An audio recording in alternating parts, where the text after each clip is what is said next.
참된 평안을 누릴 수 있는 우리 모두가 되게 하여 주시옵소서.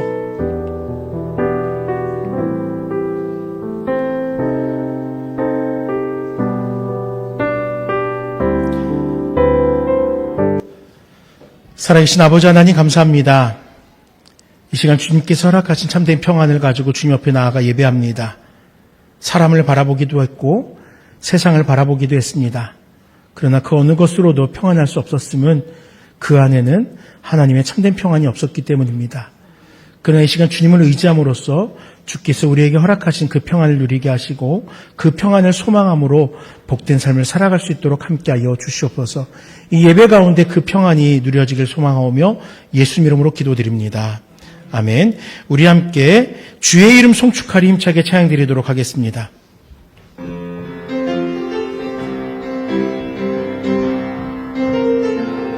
주의 이름 송축하리, 주의 이름 송축하리, 주의 이름 송축하리, 지존하신 주의 이름 찬양.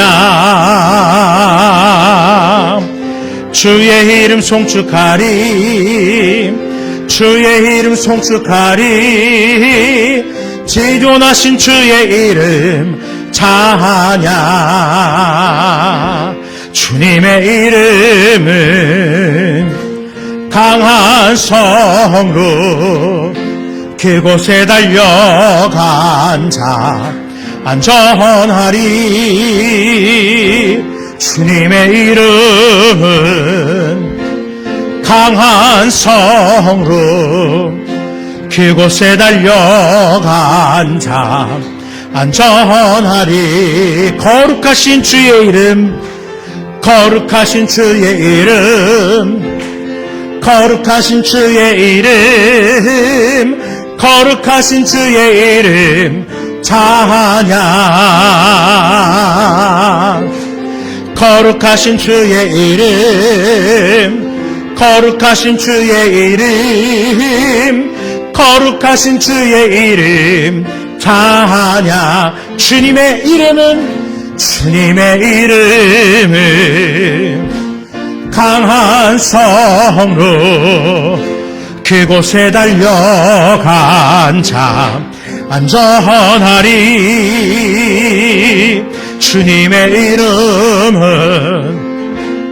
강한 성로, 그곳에 달려간 자 안전하리. 영광스러운 주의 이름, 영광스러운 주의 이름, 영광스러운 주의 이름, 영광스러운 주의 이름 찬양. 한 번 더 고백합니다. 영광스러운 주의 이름, 영광스러운 주의 이름, 영광스러운 주의 이름 찬양. 주님의 이름은 강한 성로, 그곳에 달려간 자 안전하리. 주님의 이름은 강한 성로, 강한 성, 그곳에 달려간 자 평안하리.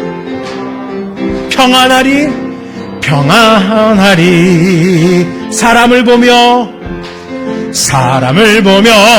세상을 볼 땐 만족함이 없었네.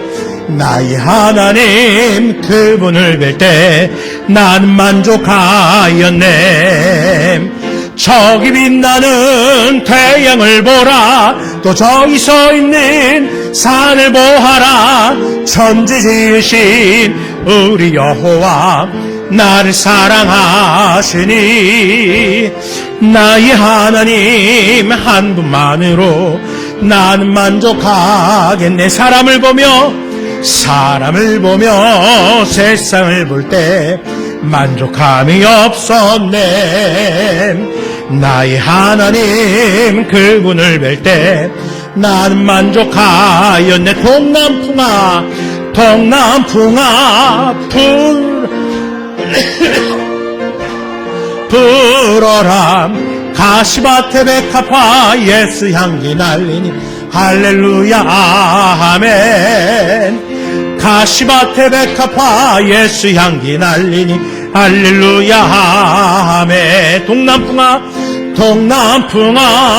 불어라, 서북풍아 불어라. 가시밭에 백합화 예수 향기 날리니 할렐루야 아멘. 가시밭에 백합화 예수 향기 날리니 할렐루야 할렐루야 아멘. 할렐루야 아멘. 목마른 내 영혼 주가 이미 허락한 그 귀한 영생수 주여 갈망합니다. 그 약속 따라서 힘 간구하오니 오 주여 내 기도 어서 들어주소서. 예수의 사랑 예수의 사랑 바다 물결같이 내게 임하니 영광의 물결에 온전히 쌓여서 내 영혼의 기쁨 한량없도다. 주 내게 약속한 큰 비 내려주시려 은혜의 저구름 건너편에 떠올라 그 귀한 징조가 내 밝히 보이니 나 힘을 다하여 주께 간구합니다. 예수의 사랑 예수의 사랑 바다 물결같이 내게 임하니 영광의 물결에 온전히 쌓여서 내 영혼의 기쁨 한량없도다. 은혜의 소낙비 지금 흡족히 내려 구원의 큰 강물 흘러 차고 넘쳐서 내 추한 모든 죄 모두 씻어버리니 나 지금 은혜를 충만하게 받았네.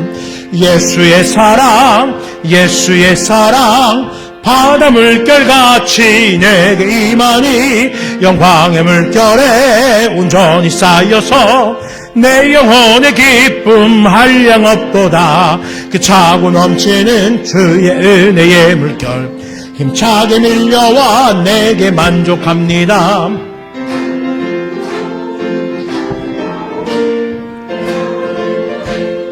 충만함이라 예수의 사랑 예수의 사랑 바다 물결같이 내게 임하니 영광의 물결에 온전히 쌓여서 내 영혼의 기쁨 예수의 사랑 예수의 사랑 예수의 사랑 바다 물결같이 내게 임하니 영광의 물결에 온전히 쌓여서 내 영혼의 기쁨 한량없도다. 완전하신 나의 주 그의 길로 날 인도하소서. 행하신 모든 일 주님의 영광 다 경배합니다. 완전하신 나의 주 그의 길로 날 인도하소서. 행하신 모든 일 주님의 영광 다 경배합니다. 예배합니다. 예배합니다. 찬양합니다. 찬양합니다. 주님만 날 다스리소서. 예배합니다. 찬양합니다. 주님 홀로 높임 받으소서. 완전하신 나의 주 완전하신 나의 주 그의 길로 날 인도하소서. 행하신 모든 일 주님의 영광 다 경배합니다.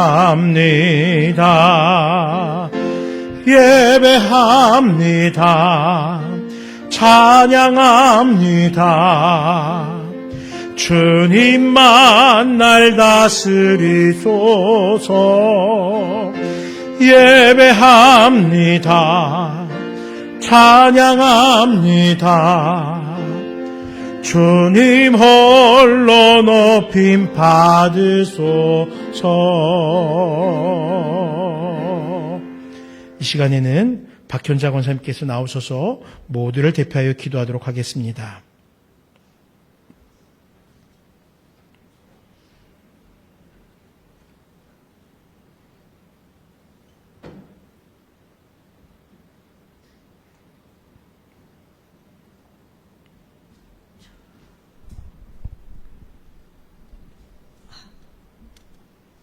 할렐루야. 귀한 성전에서 오후 예배를 드릴 수 있도록 하나님 앞에 감사드립니다. 한 주간도 세상 속에 주님의 자녀들을 눈동자처럼 지켜주시고 주님 날개 품 안에 감싸주심을 감사합니다. 세상과 더불어 살면서 주님 잘못한 점을 용서하여 주옵시고 날마다 자녀로서 택하여 주셨사오니 바르게 말씀에 의지하여 살게 해 주시옵소서. 몸된 제단을 축복 주시고 은혜로 보호하시고 올해도 성도님들이 각자의 간구를 들어주실 줄로 믿습니다. 마지막 때의 구원의 방주로서 사명을 잘 감당케 해주시고 올해 주님의 성전이 차고 넘치도록 보조 의자까지 놓고 예배드릴 수 있는 날이 속히 올 수 있도록 도와주시옵소서. 하나님 말씀하시기를 마태복음 6장 33절에 그런즉 너희는 먼저 그의 나라와 그를 구하라. 그리하면 이 모든 것을 너희에게 더하시리라 말씀하셨습니다. 우리 성도님들이 영적인 복과 육적인 복을 풍성히 받게 하옵소서. 모든 기관을 축복 주셔서 양적으로 질적으로 부흥케 해 주시옵소서. 아버지 하나님 아시잖아요. 귀하신 이대웅 목사님 또한 우리 이영곤 목사님 재단에 세워주셨사오니 양을 잘 치고 양을 잘 먹일 수 있도록 영역을 7배나 더하여 주시옵고 머리에서 발끝까지 신혼을 강건케 해 주시옵소서. 지금은 말씀을 듣고자 합니다. 요한계시록 1장 3절 말씀처럼 말씀을 읽는 자와 듣는 자와 그 가운데 기록된 것을 지키는 자가 복이 있나니 때가 가까움이라 말씀하셨습니다.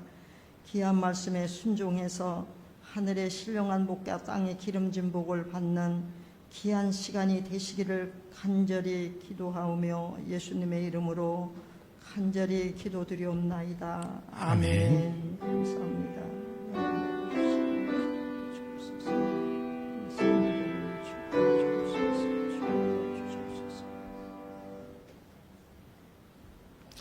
이 시간에 함께 묵상하실 말씀은 룻기 2장 1절에서 23절까지의 말씀입니다. 룻기 2장 1절에서 23절입니다. 구약성경 403쪽입니다.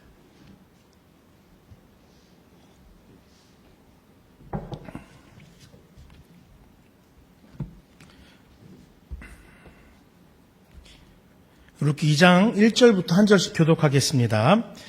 나오미의 남편 엘리멜렉의 친족으로 유력한 자가 있으니 그의 이름은 보아스더라.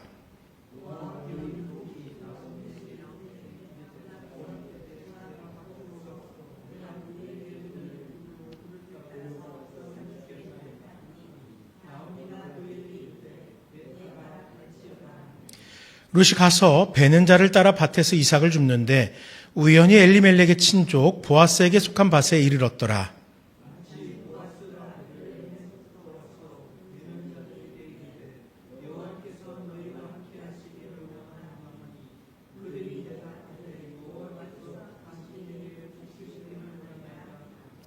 보아스가 베는 자들을 거느린 사환에게 이르되 이는 누구의 소녀냐 하니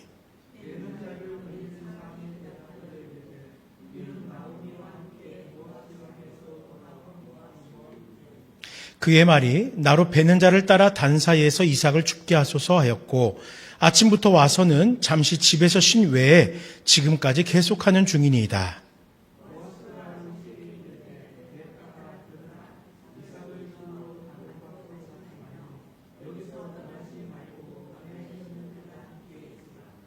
그들이 베는 밭을 보고 그들을 따르라. 내가 그 소년들에게 명령하여 너를 건드리지 말라 하였느니라. 목이 마르거든 그릇에 가서 소년들이 기러온 것을 마실지니라 하는지라.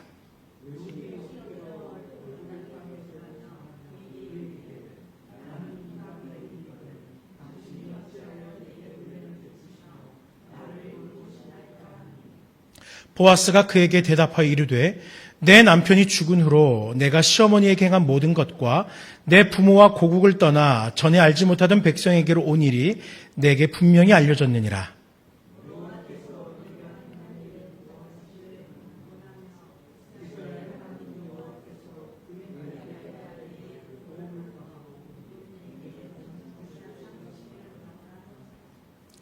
롯이 이르되 내 주여 내가 당신께 은혜 입기를 원하나이다. 나는 당신의 하녀 중에 하나와도 같지 못하오나 당신이 이 하녀를 위로하시고 마음을 기쁘게 하는 말씀을 하셨나이다 하니라.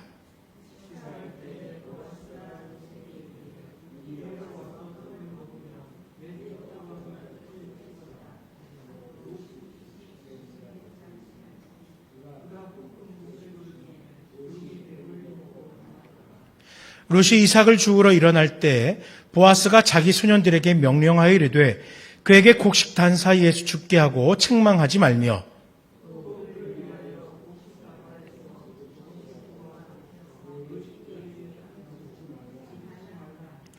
롯이 밭에서 저녁까지 죽고 그 주운 것을 떠니 보리가 한 에바쯤 되는지라.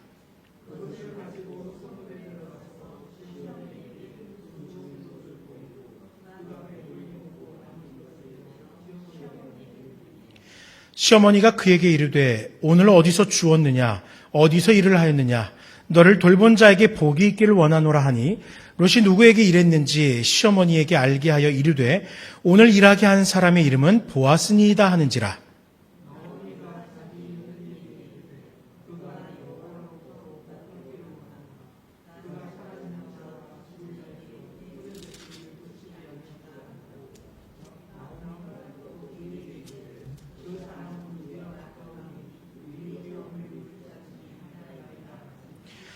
모압 여인 룻이 이르되 그가 내게 또 이르기를 내 추수를 다 마치기까지 너는 내 소년들에게 가까이 있으라 하더이다 하니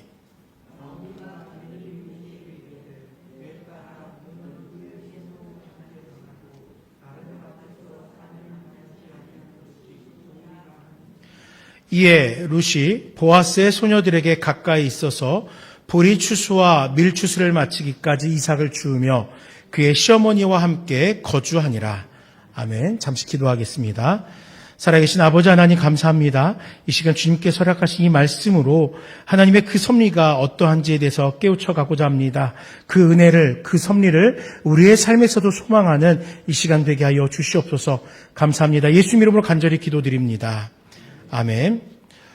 룻은 시어머니 나오미를 따라서 베들레헴에 왔습니다. 하지만 가난과 어려움 속에서 하루하루를 살아가는 힘없는 이방 여인이었습니다. 그녀는 여호와 하나님을 믿기로 결단한 신앙으로 유대 땅에 당도했지만 그러나 현실은 어떻습니까? 오늘 하루를 염려해야 되는 삶이었습니다. 이제 살기 위해서 무엇이든 일을 해야 됩니다.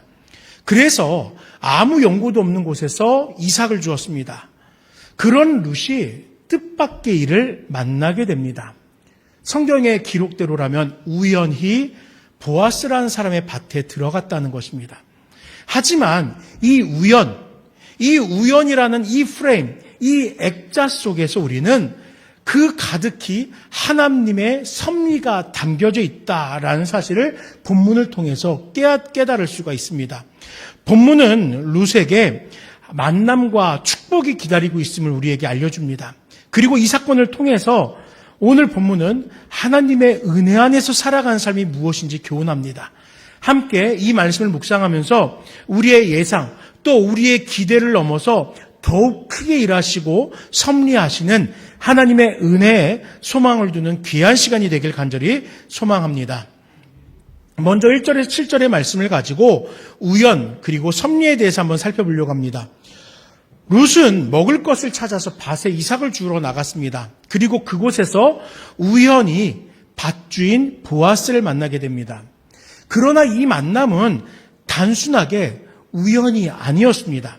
물론 성경에도 우연이라고 기록하고 있지만 우연이 아니었습니다. 그 우연이 필연으로 또 하나님의 섭리로 우리들에게 다가옵니다. 2장 3절에 룻이 나가서 베는 자를 따라 밭에서 이삭을 줍는데 마침 그 밭은 보아스에게 속한 밭이더라 라고 기록합니다. 우연히라고 말한 이후에 그 밭이 보아스에게 속한 밭이라고 이야기합니다. 여러분, 보아스가 누구일까요?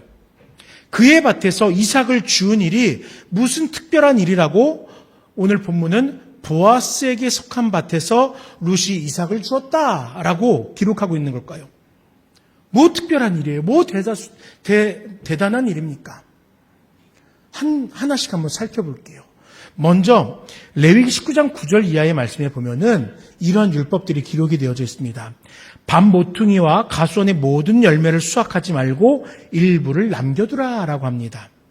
떨어진 이삭과 열매를 죽지 말라고 합니다. 그리고 이 남겨진 것으로 가난한 사람과 거류민이 도움을 받도록 하라라고 명령해요. 즉 유대인의 율법에는 형편이 어려운 이들을 구제하기 위한 하나님의 질서가 게시되어 있었어요. 그리고 이러한 율법이 있기에 지금 나오미와 룻은 모압 땅에서 모든 것을 상실하고 빈손으로 유대 땅 베들레헴으로 왔지만 풍요가 찾아온 베들레헴에서 이삭을 주며 삶을 연명할 수 있는 기회를 얻었던 것입니다. 율법을 의지했던 거예요. 율법이 그들에게 소망이 되었던 것입니다. 그런데 이때 룻이 이삭을 주운 땅이 보아스의 땅입니다. 보아스, 그는 엘리멜렉의 친족입니다. 즉 시부의 친족의 밭에서 룻은 생계를 이을 도움을 얻게 되었던 것입니다. 그런데 지금 룻은 아무것도 몰라요. 단지 우연하게 그 밭에 이르렀던 것입니다. 그런데 이 우연 속에 하나님의 손길이 감춰져 있습니다. 우연히라고 기록된 단어, 이 단어의 원어적인 의미를 보면은 마주하다라는 단어에서 이 단어가 시작이 됩니다. 즉 우연이라는 것은요, 우리가 상식적으로 경험하는 사건이 아니라는 거예요. 뜻밖의 어떤 일을 마주한 것, 그게 우연이라는 거예요. 룻은 하나님의 보이지 않는 손길을 마주했다라는 것입니다. 하나님의 도우심이라는 섭리를 지금 마주하고 있다는 거예요. 그저 운이 좋아서 이거 아니라는 거예요. 사람들은 그것을 보면 우연히 그런 일이 있었어, 운이 좋아서 그런 일이 있었어 라고 말할 수 있지만 아니요. 여기서 말하는 우연히는 그런 뜻이 아니었던 거예요. 하나님의 섭리가 예비되어져 있었고 지금 그 섭리를 마주했다라는 것입니다. 우리 교회도 종종 이 우연히를 경험하며 살아왔습니다. 뜻밖의 때에 하나님의 섭리를 마주했어요. 또 제가 주영 집사 얘기를 한번 해야 되겠네요. 여러분 주영 집사님 기억하세요? 검은색 옷을 입고 배가 이렇게 나와서 우리 교회에 처음 예배를 드렸었어요. 저분이 이런 은사가 있는 분인지 또 이렇게 교회 안에 신실한 성도인지 몰랐습니다. 그저 아직 앳된 이제 갓 임신한 새댁으로밖에 보이지 않았습니다. 그런데 우연히 마주한 것 같은 그 만남 속에 어떤 은혜가 있었습니까? 하나님께서 반주자로 우리 주영 집사님을 준비하고 계셨어요. 우리 사야가 최선을 다해서 반주자로서의 사명을 다했습니다. 그리고 주의 집사님이 바톤을 이어받아서 반주를 하고 출산을 해야 될 때가 됐을 때 이제 몸을 풀고 가벼워진 우리 집사님이, 이주영 집사님이 반주자로 준비를 하고 있었어요. 그게 하나님의 섭리라는 거예요. 감사하게도 우리 나눔교회에 반주자가 끊이지 않고 그 자리를 채워줬다는 것, 그것은 하나님의 섭리라는 거예요. 우연히 한 명 한 명이 이 자리에 불러졌던 것이 아니라 하나님께서 보이지 않는 그 손으로 사야를 보내주셨고 주의 집사님을 보여주셨고 또 우리 주영 집사님을 보내주신 거예요. 그래서 우리도 이 일들을 이렇게 교회라는 공동체 안에서 경험해 봤던 거예요. 근데 여러분, 우리 나눔교회에서만 이런 일들을 경험해 봤습니까? 여러분들 개인적인 삶 속에서도 그 신앙에서도 이와 같은 우연, 하나님의 섭리를 경험했잖아요. 그 우연은 더 이상 우연이 아니라 우리가 아는 단어 필연이었던 거잖아요. 하나님께서 준비해 놓으셨기 때문에 마주할 수밖에 없었던 필연이었잖아요. 하지만 종종 우리는 힘써 계획한 일을 이루며 살아가길 힘들어할 때가 있습니다. 계획대로 일이 이루어지지 않아 좌절을 느끼기도 합니다. 더 나아가 내가 원하지 않는 방향으로 떠밀려가는 그 인생의 회오리 속에서 방황할 수도 있습니다. 그래서 왜 나에게 이런 일이 있는 것이지? 고민과 눈물을 가슴에 품게 됩니다. 그러나 이때 우리가 마주할 우연이 있습니다. 물론 성도들은 우연이라고 말하면 안 되죠. 우리는 섭리라고 바꾸어 말해야 되겠죠. 내가 준비되지 않았을 때, 내가 원하지 않는 길로 걸어가고 있을 때 그 순간순간마다 그때마다 역사하신 하나님의 섭리가 있었던 거예요. 우리와 늘 함께 하셨잖아요. 우리의 삶을 주도적으로 이끌어 주셨잖아요.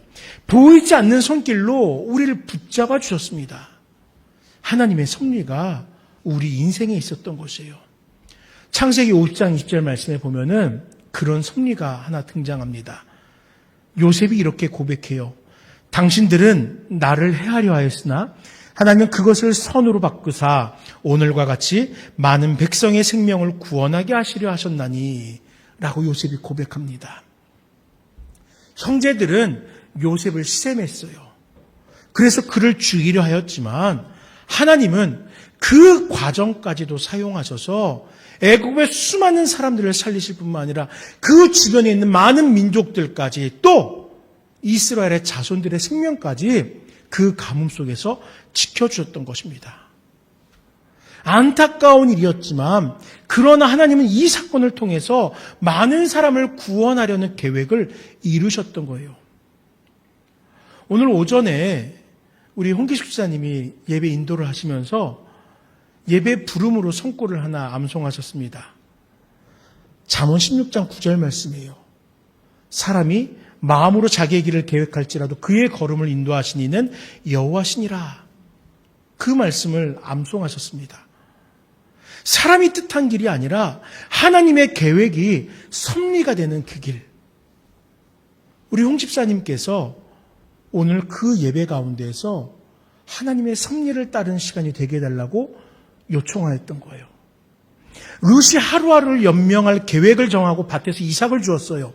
그러나 그 걸음을 인도하신 여호와는 그녀의 발걸음을 그녀의 시부인 아비멜렉의 친족의 땅으로 이끌어 주셨고 그 땅에서 놀라운 만남과 축복을 누리도록 이끌어 가셨던 거예요. 사랑하는 여러분, 혹시 지금 예상하지 못한 길을 걸어가고 있지는 않습니까? 그 길에서 눈물로 갈 바를 정하지 못하고 있는 것은 아닙니까? 내가 걸어가면 그럴 수 있습니다. 하지만 하나님은 우연과 같은 세상의 흐름 속에서 이미 우리의 삶에 섭리하시면서 우리의 길을 인도하고 있습니다.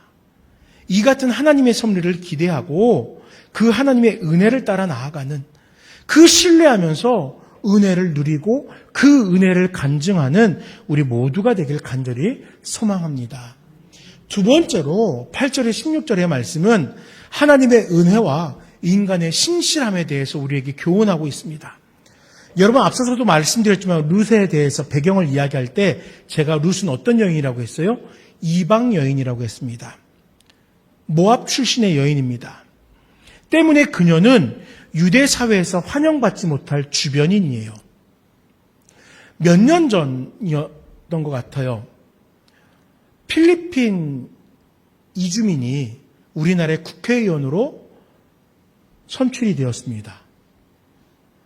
몇 날 며칠 그 기사가 뉴스에 나왔고요. 그분이 국회의원으로서 일하는 동안 온갖 이야기들이 뉴스에 나왔어요. 왜 국회의원 한 명이잖아요. 300명의 국회의원 중에 한 명인데 수많은 사람들이 그분을 집중했던 것입니까?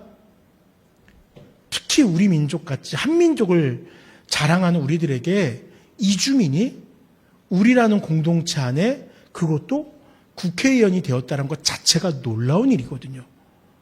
그러니까 많은 사람들이 계속 그분을 바라보았던 거예요. 그분이 잘하고 있는 것을 응원하기도 했고, 또 시기하는 어떤 분들은 그러니 외국 사람에게 이런 걸 맡기면 어떻게 하냐 비난하기도 했어요. 이방 여인, 주목은 받지만 종종 환영받지 못할 존재들이 바로 이방 여인이고, 성경 속의 이방 여인도 마찬가지였습니다.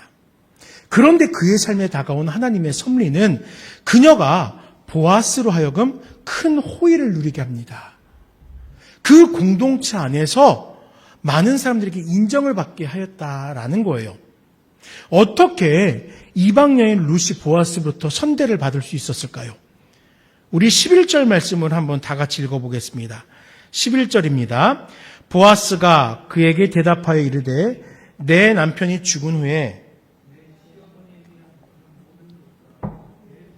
고국을 떠나 전에 알지 못하던 백성에게로 온 일이 내게 분명히 알려졌느니라. 아멘. 그녀의 지난날의 삶이 이미 보아스에게 알려져 있습니다. 보아스는 룻이 어떤 사람인지에 대해 알고 있다는 거예요.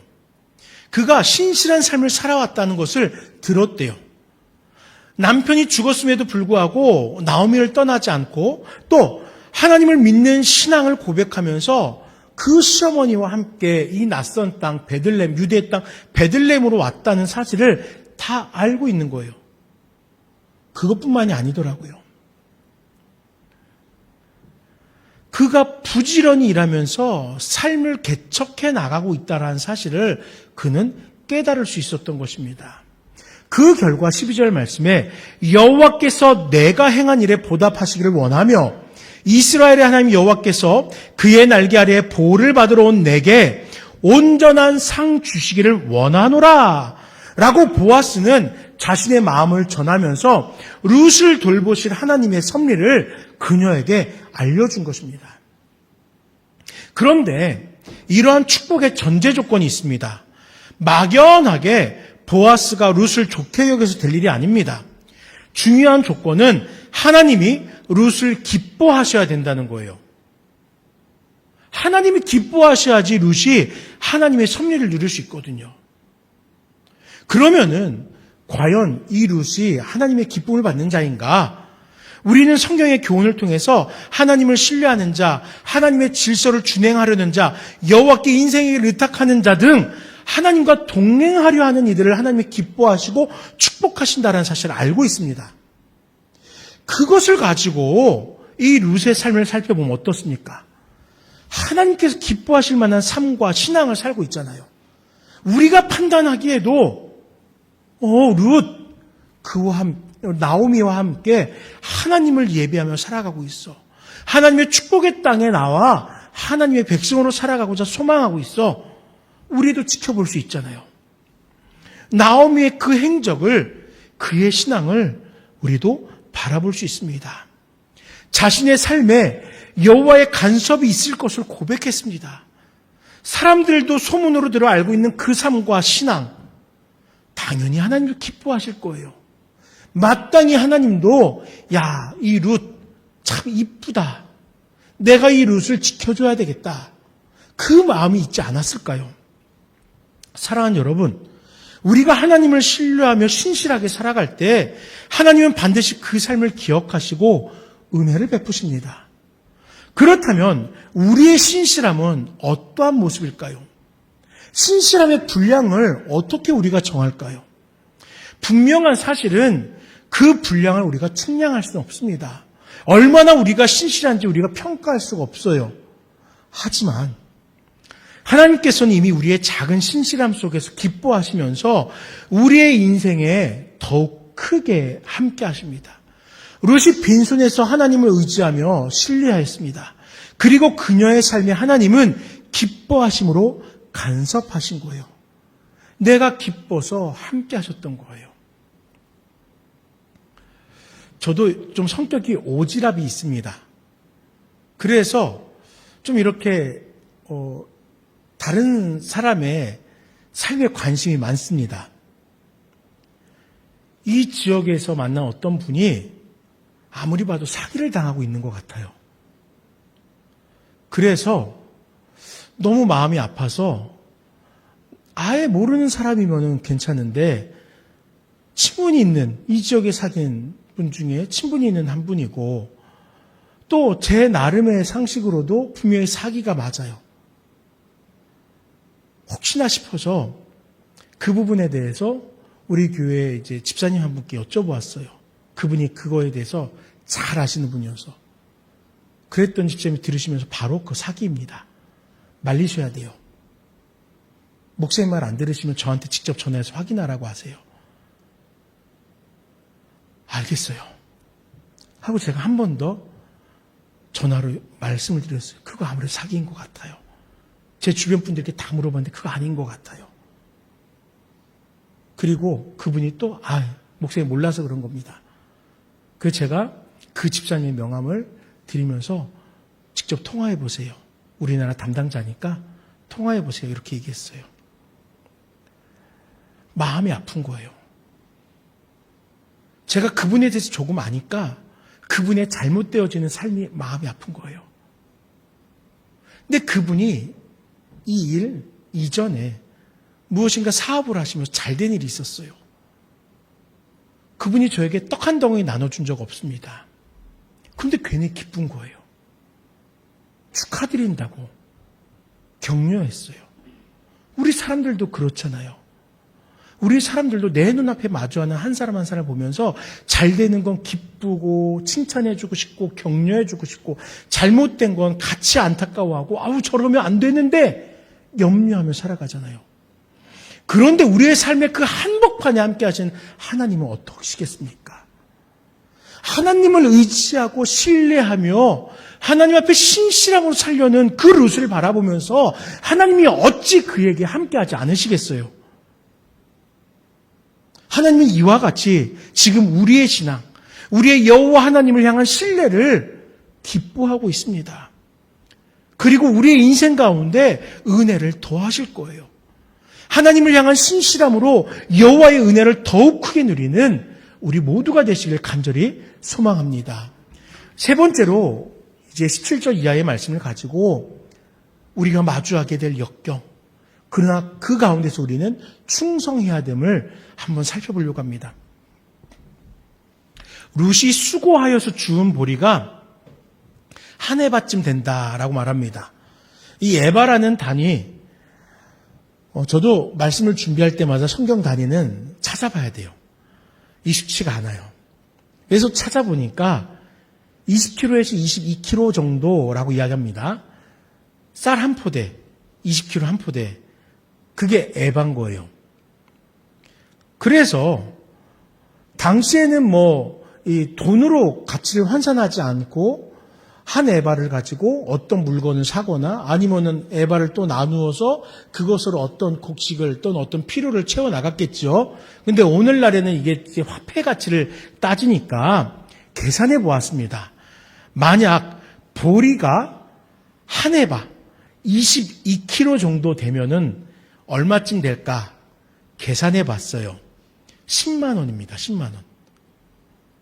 일당 10만 원을 버는 거예요. 지금 룻이. 적은 돈 아니잖아요. 그렇죠? 오늘날 시급도 1030원인데 그러면 10만 원 벌려면 10시간 일해야 되잖아요. 근데 말씀 중간에 보면은 집에도 가서 쉬고 왔다고 해요. 하루에 일당 10만 원. 작지 않은 것 같습니다. 놀라워요. 아무 연고 없는 곳에서 하나님의 은혜를 입음으로 생계를 이어갈 수 있게 된 것입니다. 이방 여행이니까 너 뭔데 우리 땅에 와서 이걸 주서 이거는 우리 유대인들을 위한 거야 라고 말할 수 있는데 보아스는요 이방 여인 룻을 향해서 또 율법에 명령된 대로 그가 이방 여인이든 이방 여인이 아니든 상관없이 도움을 구하는 자를 위해서 그 땅에 이삭을 줄 수 있게 한 거예요.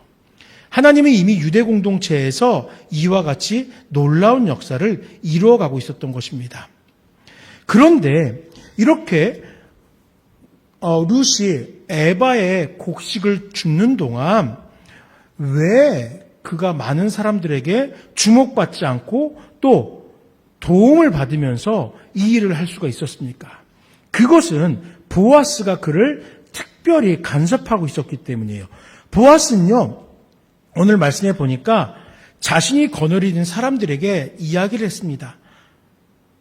그 여인이 주울 수 있도록 놔두라는 거예요. 주워서 가져갈 수 있게 도와주라는 거예요. 보아스, 주인의 강력한 영향력 속에서 룻은 어려움 없이 이렇게 도움을 받고 있을 수 있었다라는 것입니다. 차별받을 상황을 피했던 것입니다. 그런데 이것뿐만이 아닙니다. 이 보아스라는 사람에 대해서 우리가 아까 전에 살펴봤던 것이 하나 있죠. 룻의 시부되는 엘리멜렉의 친족이라는 거예요. 이 무슨 말일까요? 여기서 말하는 친족이라는 것에 중요한 의미가 하나 있는데 그것은 바로 대를 이을 자가 된다는 거예요. 룻의 삶을 보살펴줘야 될 책임이 있다라는 것입니다. 아무 연고 없는 그녀이지만 고된 삶을 살아가고 그 고난을 겪을 수밖에 없는 룻의 삶이지만 지금 하나님께서는 이 여인의 삶에 섭리하심으로 그 역경을 벗어날 수 있도록 이끌어가는 은혜를 마주했던 것입니다. 20절 말씀에 그 사람은 우리와 가까우니 우리 기업을 물을 자 중에 하나이니라. 이때 기업을 물은다는 의미는 정확히 말하면 회복시킨다는 거예요. 회복시킨다. 원어적인 말로는 회복이라는 거예요.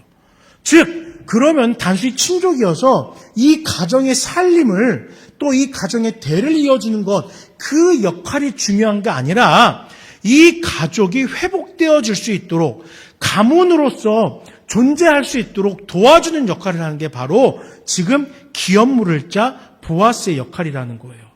그리고 그 회복의 일 중에 하나가 기업을 물을 수 있도록 그의 삶을 살펴주고 대를 이을 수 있도록 도와주는 것, 그것이 그 역할이라는 것입니다. 룻의 성실함, 충성, 그리고 신실함은 결과적으로 그녀의 인생을 변화되게 하였습니다. 이방 여인이 유대 회중에서 버림당하지 않게 되었던 것이에요. 더 나아가서 예수 그리스도의 족보에 그 이름을 두게 되었던 것입니다.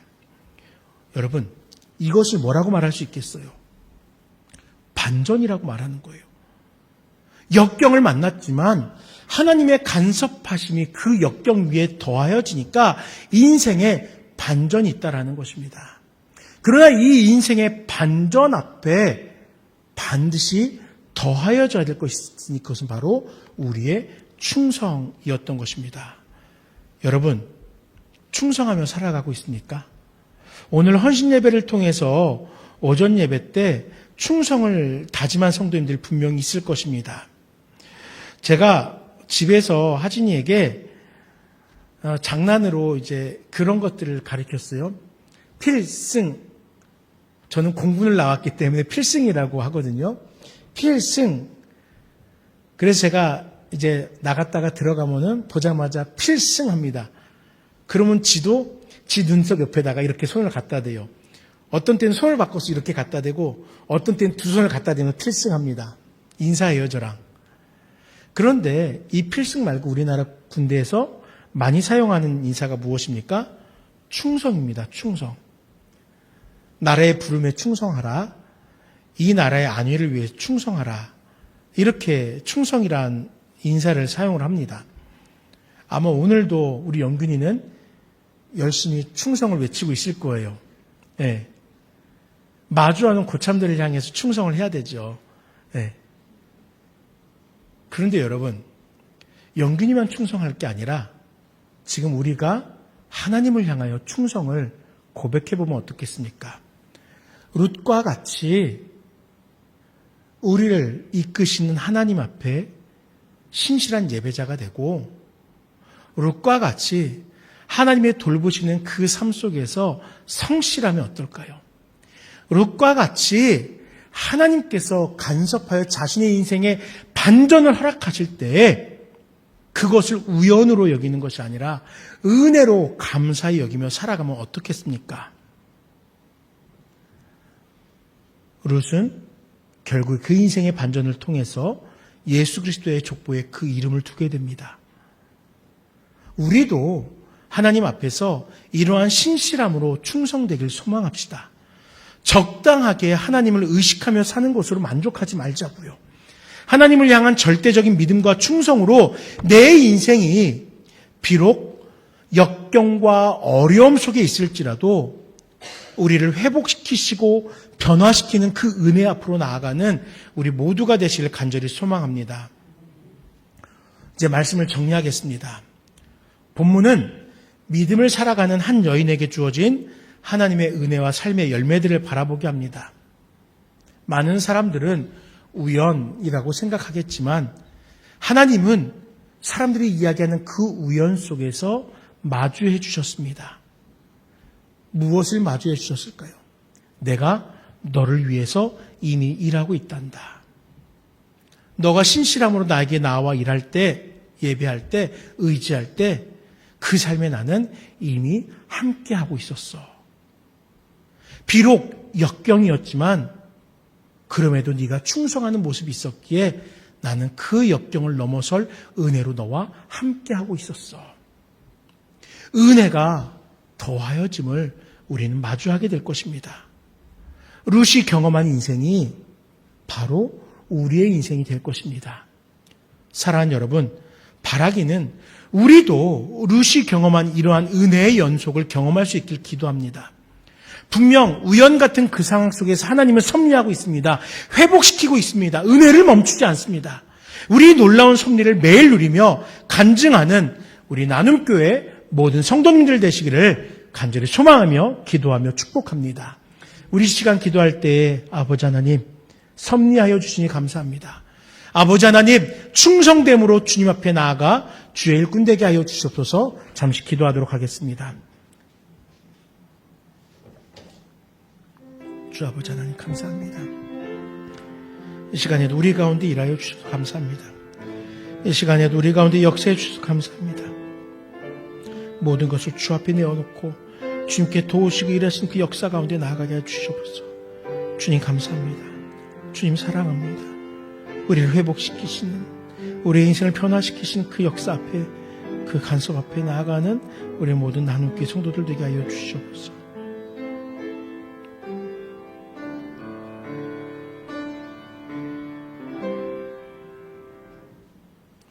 사랑의 하나님, 룻과 보아스의 이야기를 통해서 우리를 향한 주님의 자비와 돌보심을 깨우쳐 주시니 감사합니다.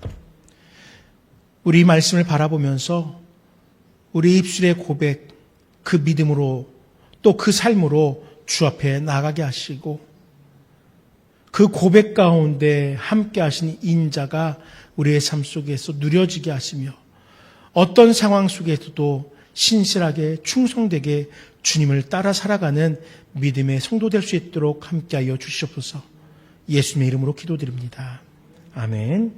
우리 함께 주가 일하시네 찬양 드리도록 하겠습니다.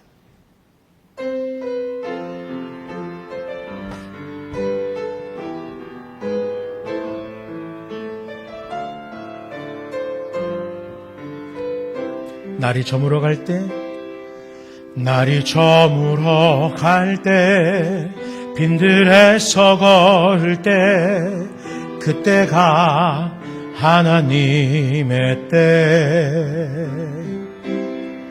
내 힘으로 안 될 때, 빈손으로 걸을 때, 내가 고백해 여호와 이래. 날이 저물어 갈 때, 날이 저물어 갈 때, 빈들에서 걸을 때, 그때가 하나님의 때. 내 힘으로 안 될 때, 빈손으로 걸을 때 내가 고백해 여호와 이래.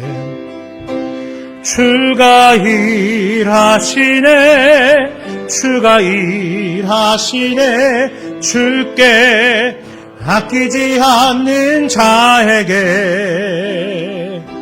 주가 일하시네, 주가 일하시네, 신뢰하며 걷는 자에게. 우리 모인 이곳에 주님 함께 계시네. 누리네 아버지 은혜. 적은 떡과 물고기 내 모든 걸 드릴 때 모두 고백해 여호와 이래. 우리 모인 이곳에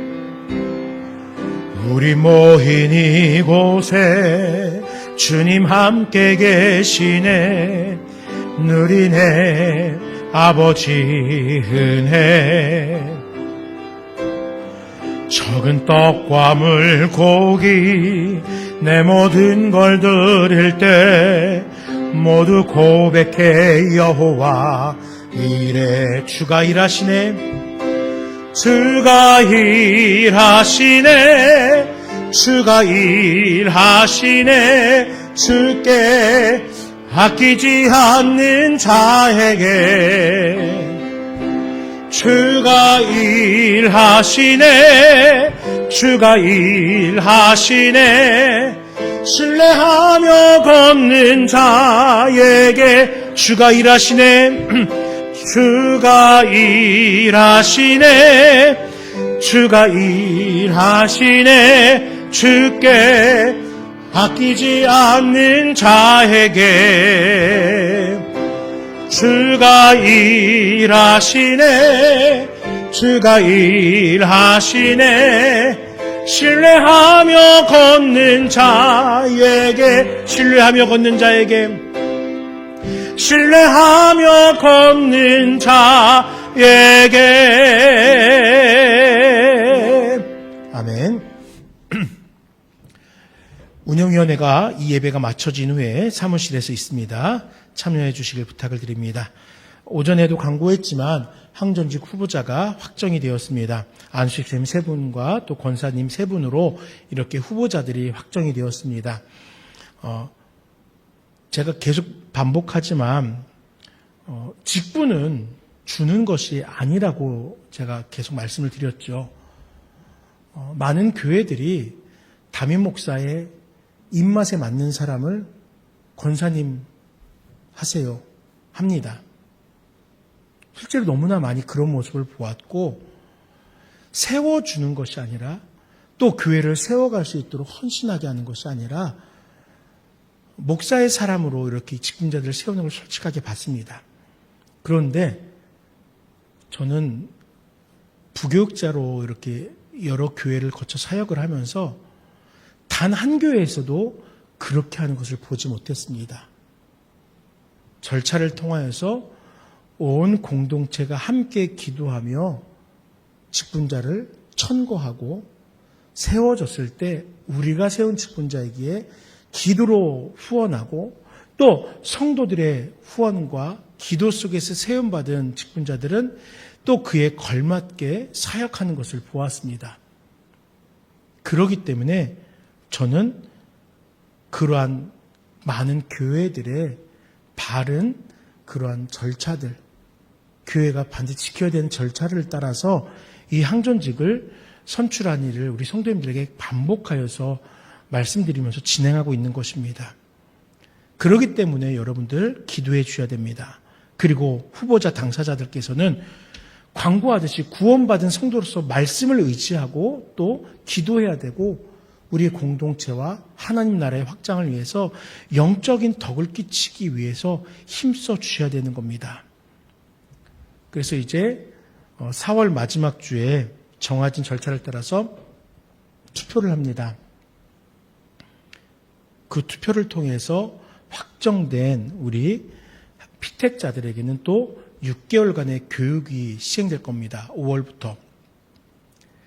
6개월 동안 교육한다고 하니까 벌써부터 부담되시죠? 물론 저 역시도 힘든 일입니다. 6개월 동안. 그런데 이 6개월 동안은 이렇게 생각하셨으면 좋겠습니다. 하나님을 한 걸음 더 가까이 다가가 알아가는 시간, 또 우리가 어떻게 예배해야 될지를 다시금 정리해가는 시간, 또 우리 나눔교회는 하나님 앞에 어떤 사명을 부여받았고 어떤 신앙의 길을 걸어가야 될지를 한 번 더 재정립하는 시간으로 삼고서 여러분 동참해 주시길 바랍니다. 제가 한 달 동안 계속 준비를 하고 있어요. 2월 한 달 동안 이제 3월로 넘어갔네요. 벌써 항존직 교육을 위해서 무엇을 교육해야 될 것인가 계속 정리하고 있고요. 여기에 조금 더 집중하기 위해서 미리 지금 4월, 5월, 6월까지 설교문을 지금 정리해 놓고 있습니다. 그만큼 제가 시간을 당겨서 일정을 간다는 거는 항존직 선출에 대해서 되게 많은 관심을 가지고 있다는 거예요. 근데 그 관심이 저뿐만이 아니라 우리 모든 성도님들의 관심이 되시고 특별히 피택자들의 관심이 되었으면 좋겠습니다. 꼭 여러분들 그 일정에 최선을 다해서 동참해 주시기를 부탁드리고 당부드립니다. 우리 주 예수 내 맘에 들어와 찬송가 289장 2절 함께 찬양드리겠습니다.